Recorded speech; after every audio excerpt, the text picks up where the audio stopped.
Beauty pageants at triathlons ang buhay ko. Bonus na kapag naiuwi ko ang corona at medalya. I am Alexandra Faith Garcia, a beauty queen and triathlete. Adding MX3 capsule into my training regimen helps me a lot, together with proper diet and exercise. Having MX3 capsule is a winner for me. Dito ko bilib!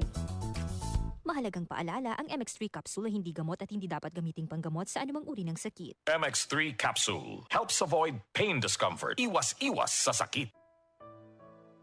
Pagbasa sa Aklat ng Kawikaan, Kabanata 12, talata 1 hanggang 28, ang taong may unawa ay tumatanggap ng payo, ngunit ayaw mapaalalahanan ang matigas ang ulo. Si Yahweh ay nalulugod sa taong matuwid, ngunit sa masasama siya ay nagagalit. Ang makasalanan ay hindi mapapanatag, ngunit ang matuwid ay hindi matitinag. Ang mabuting babae ay karangalan ng asawa, ngunit kanser sa buto ang masamang asawa. Ang taong matuwid ay mabuting makiharap, ngunit ang masama ay bihira lang magtapat. Pumapatay ng lihim ang mga pangungusap ng masama, ngunit ang salita ng matuwid ay nagliligtas sa kapwa. Ang masama ay lubusang mapaparam at di na magbabalik, ngunit ang sambahayan ng matuwid mananatiling nakatindig. Ang taong matalino ay magkakamit ng karangalan, ngunit ang aanihin ng masama ay pagkutsa lang. Ang maralitang nagsisikap ay mabuting di hamak kaysa nagkukunwang mayaman, ngunit sa gutom nakasadlak. Kahit sa kanyang mga hayop ang matuwid ay mabait, ngunit ang masama kahit kanino ay sadyang mabagsik. Ang taong masipag ay sagana sa lahat, ngunit ang isang hangal sa yaman ay salat.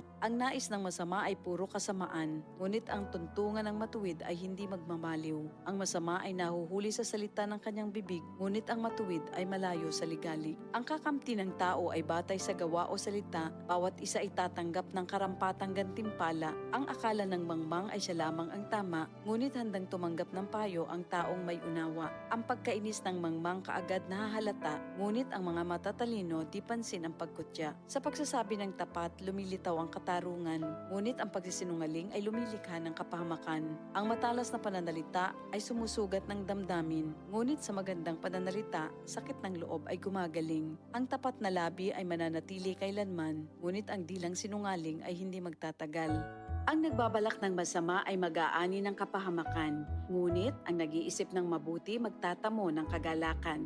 Ang kasamaang palad ay malayo sa matuwid, ngunit ang buhay ng masama ay puno ng ligalig. Namumuhi si Yahweh sa taong sinungaling, ngunit ang tapat ay ligaya niya at aliw.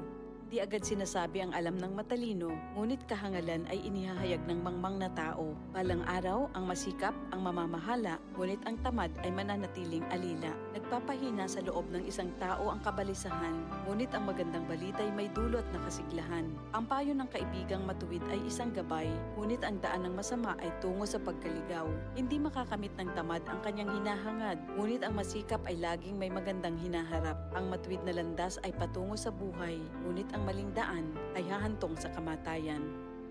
Ito ang salita ng Diyos. DCXL 558